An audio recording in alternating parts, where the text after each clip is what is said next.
The headlines tonight on this glorious Tuesday. Tintin takes Tibet by storm. Next 9 please, says NASA. And Zulu Zing, British surveyor, detained for not bringing enough biscuits to the border.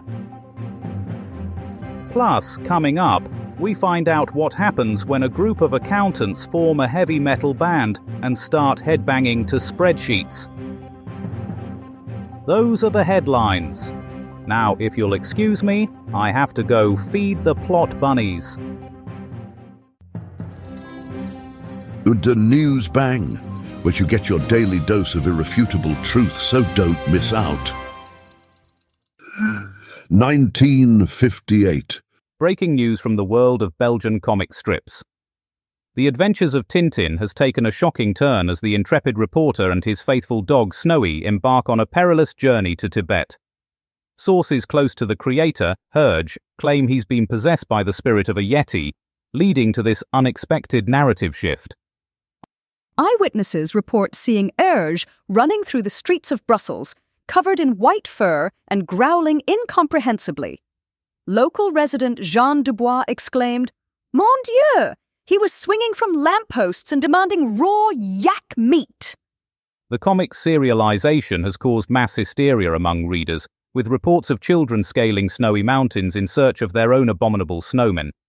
The Belgian government has issued a nationwide ban on quiffs and +4s to prevent further Tintin-related incidents. 1962. NASA has announced the selection of 9 new astronauts for its Apollo program, dubbed the Next 9. These brave souls, chosen for their ability to withstand G-forces and consume freeze-dried ice cream, will be hurled into space like human cannonballs in America's desperate attempt to beat the Soviets to the moon. The rigorous selection process included such grueling tests as the ability to pee in a vacuum and solve complex mathematical equations while being spun in a giant salad spinner. One candidate, Chuck Ironbladder Johnson, reportedly held his urine for a record-breaking 72 hours during the final interview. NASA spokesman Buzz Aldrin Jr. stated, "These men represent the pinnacle of American ingenuity and courage. They're basically lab rats with really good hair." When asked about the dangers of space travel, newly selected astronaut Jim Noguts Lovell quipped, "Danger? Ha! I eat danger for breakfast, along with my tang and space eggs." Berlin, das ist 1878. News 2. News from the colony of Natal, where a British surveyor has been detained by Zulu forces for alleged trespassing and excessive use of a theodolite. The incident occurred when Reginald Fiddlesticks, armed with nothing but a protractor and an overly starched collar, accidentally wandered into Zulu territory while measuring the curvature of a particularly alluring anthill. Eyewitnesses report that Fiddlesticks, upon realizing his error, attempted to placate his captors by offering them a crash course in advanced trigonometry. The Zulu, unimpressed by his mathematical prowess, promptly confiscated his slide rule and forced him to calculate angles using only his fingers and toes.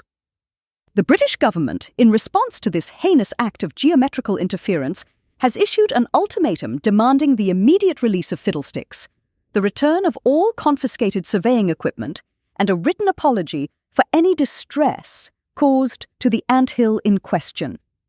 Tensions are high as the world watches to see if this surveying skirmish will escalate into full-scale protractor warfare. More on this story as it develops, or as soon as someone finds a map. Eden News Bang, the unabashed champion of reality in a world gone mad. And now, here's our meteorological maverick, Shakanaka Giles.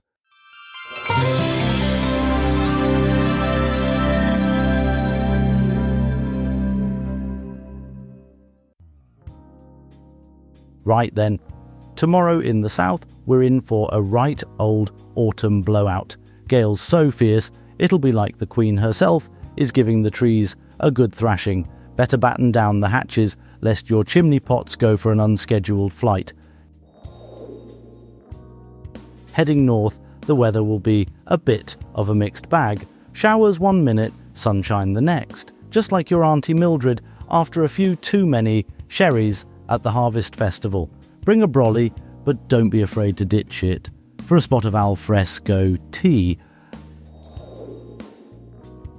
And out east, the temperature will be positively balmy, warm enough to have the neighbours gossiping about your scandalous decision to sunbathe in the Buff. Just be sure to slather on the factor 50. We don't want you looking like a well-done pork scratching. In summary then, gales, showers and a spot of scandal, chin up, stiff upper lip and all that, and that's all the weather.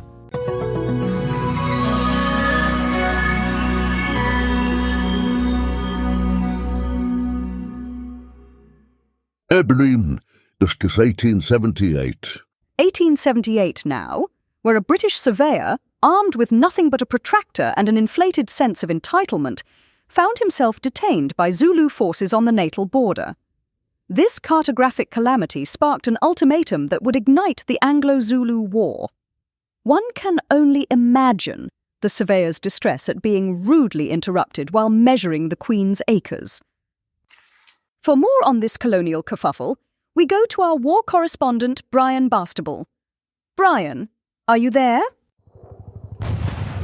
In the heart of Africa, on this very day in history, the sun beats down with a ferocity that would make even the most battle-hardened warrior quiver. As I stand here now, on the precipice of chaos and calamity, I can't help but feel a shiver run down my spine. For today we bear witness to an event that will go down in infamy as one of the greatest acts of Zulu defiance against their British oppressors.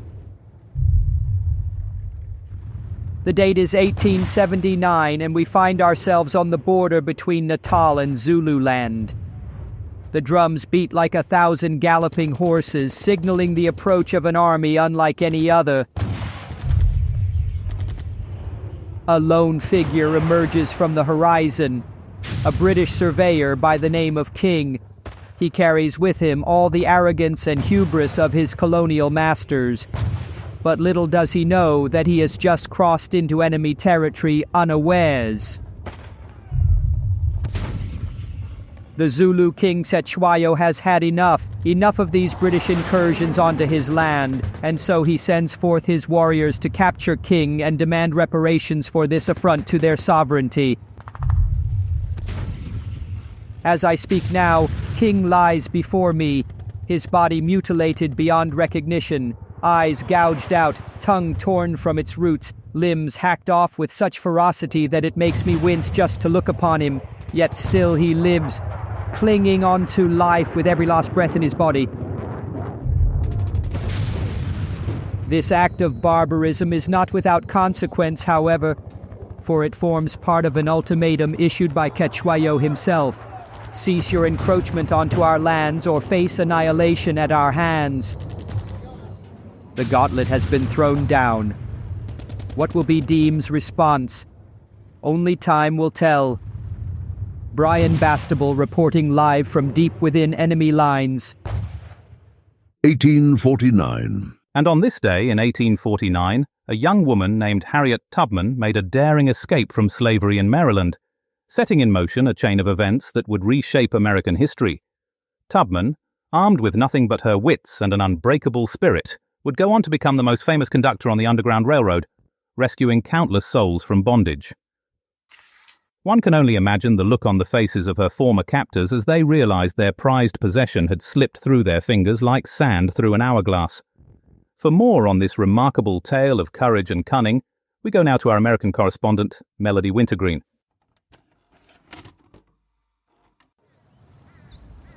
Melody Wintergreen, reporting for Newsbang, here on the hallowed ground of Dorchester County, Maryland, where the seeds of freedom were sown by one of America's most heroic daughters.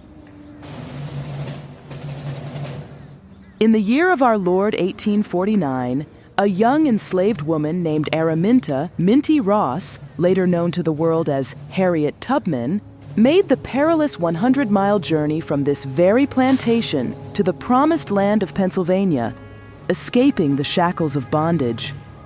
But Tubman's quest for liberty did not end there. driven by the lash marks on her back and the haunting specter of being torn from her family, this indomitable spirit returned to the South time and again, orchestrating daring rescues that liberated scores of her fellow slaves. Through the clandestine network of the Underground Railroad, Tubman guided her charges to freedom, evading slave catchers and the ever-tightening noose of the Fugitive Slave Act. Her exploits were the stuff of legend, a veritable Moses leading her people out of Egypt.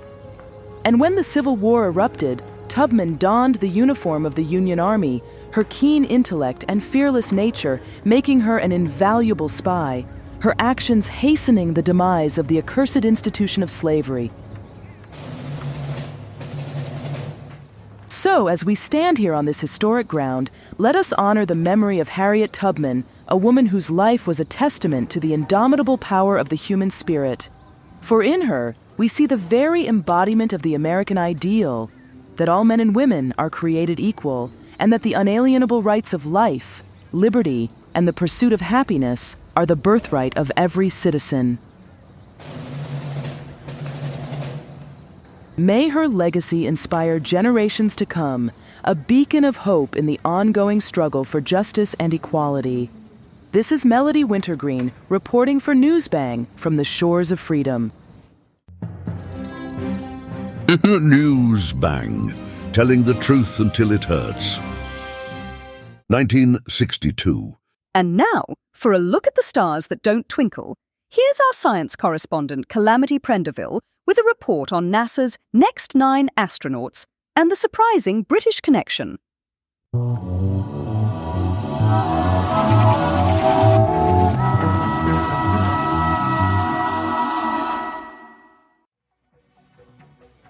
Good evening, space enthusiasts. On this day in 1962, NASA announced their next 9 astronauts. But what they didn't tell you is that the real brains behind this operation was none other than British innovator Sir Reginald Moonboot. Sir Moonboot, famous for inventing the anti-gravity tea cosy, handpicked these astronauts based on their ability to withstand his patented lunar loony test. This involved eating an entire Stilton cheese while reciting Shakespeare's sonnets backwards in a centrifuge. The next 9 weren't just any old chaps. Oh no, they were the creme de la creme of spacefaring gentlemen. One was rumoured to have piloted a Spitfire through the eye of a needle, while another could calculate pi to 1,000 decimal places in his sleep. But the real star of the show was the British-designed spaceship they'd be flying. Forget your fancy American rockets. This beauty was powered by a combination of Yorkshire tea and Marmite. The astronauts would navigate using a state-of-the-art astrolabe and a well-worn copy of the A to Z of the solar system. And let's not forget the spacesuits. Designed by Marks & Spencer, they featured built-in tea dispensers, crumpet warmers, and a special compartment for storing emergency jars of pickled onions. Because who knows when you might fancy a snack on the dark side of the moon. So there you have it, folks, the next 9, boldly going where no Brit has gone before, armed with nothing but a stiff upper lip and a packet of digestive biscuits. This is Calamity Prenderville, signing off from the final frontier.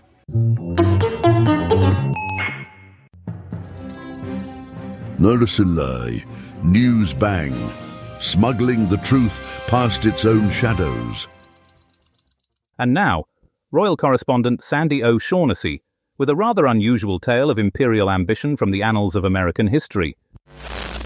Nice and easy.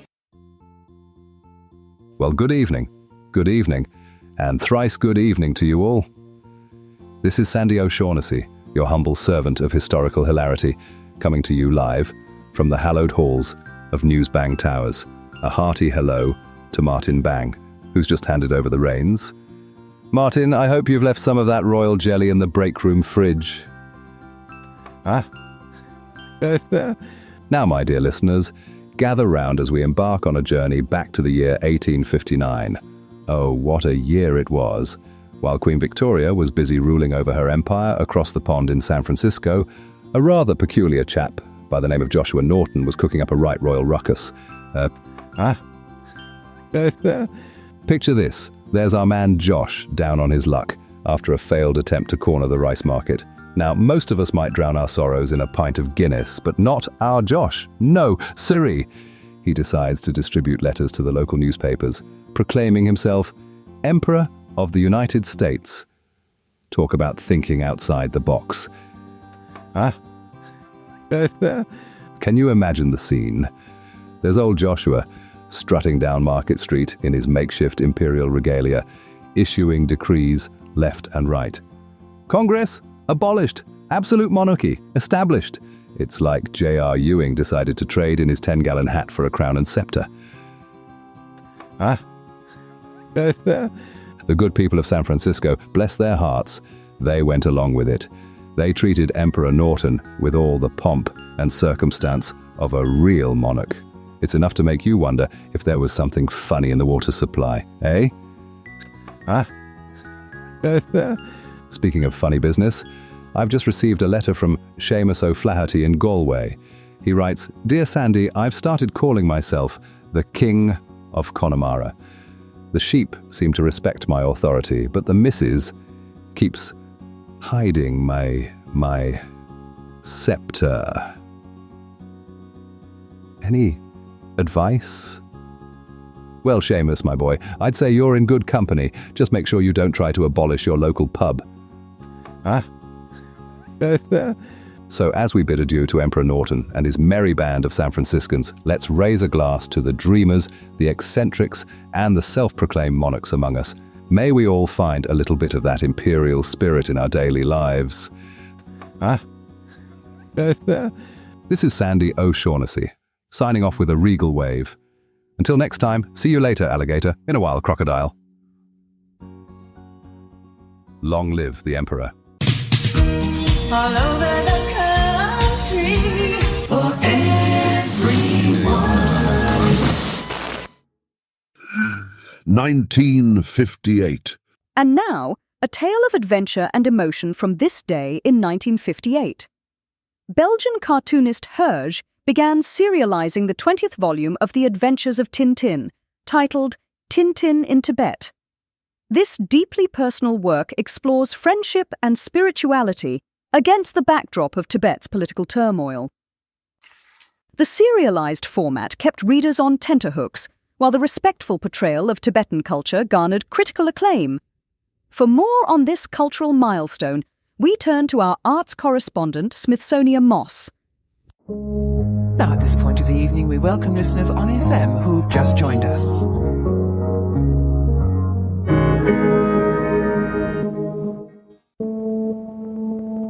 Whoa bitches, it's your girl Smithsonian Moss, and welcome to the show that never ends, or at least not until the booze runs out. Today, we're throwing it back to 1958, when the world was a very different place, and by different, I mean the women were hotter, the men were manlier, and the comic books were actually worth reading. Now, I know what you're thinking. What's the big deal about some old comic book? Well, let me tell you, Tintin in Tibet is not just any comic book. It's like the OG graphic novel, the one that started it all. And, fun fact, it was created by some Belgian dude named Herge, who was like the Stan Lee of Europe, minus the toupee and the cameos. So, Tintin in Tibet is like the ultimate buddy story, where Tintin and his homies go on a wild adventure to find their friend Chang, who's been MIA since a plane crash. And let me tell you, it's like a real-life episode of Lost, minus the polar bears and the gratuitous nudity. But what makes Tintin in Tibet really special is the setting, the majestic landscape of Tibet, where the air is thin, the tea is strong, and the yetis are, well, yetis. It's like the ultimate spiritual journey, where our hero Tintin finds himself, and by finds himself, I mean he gets lost in the mountains and almost dies. Now, I know some of you are thinking, what about the cultural and political context of the time? Well, let me tell you, 1958 was a wild time. The Chinese were invading Tibet, the Dalai Lama was on the run, and the world was on the brink of chaos. But Herge, being the genius that he was, managed to weave all that drama into the story, making it like a real-life game of Risk, minus the board and the dice. And let's not forget the serialized publication format, where the story was released in weekly installments, like a real-life soap opera. It was like the ultimate cliffhanger, where readers were left hanging, wondering what would happen next. Would Tintin find Chang? Would he escape the Yetis?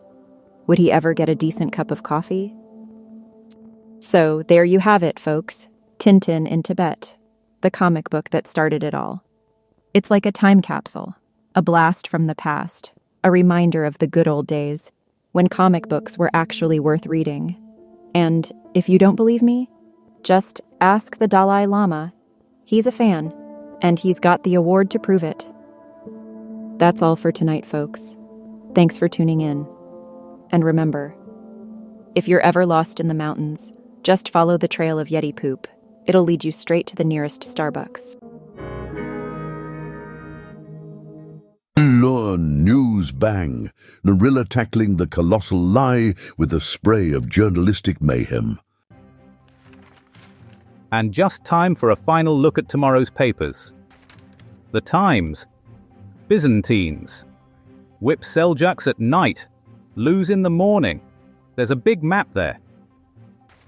The Mail. Texas storm claims hundreds, now just a damp squib over Mississippi. The Telegraph. Aircraft down. Big UN cheese dead. That's the front page lead. The Mirror go with Air hostess wins cheese rolling contest. And The Guardian has a 4-page pullout on bees. That's it. Good night to you all. Another week starts in about half an hour. Tune in next time for more artificially intelligent hilarity. News Bang is a comedy show written and recorded by AI. All voices impersonated. Nothing here is real. Good night.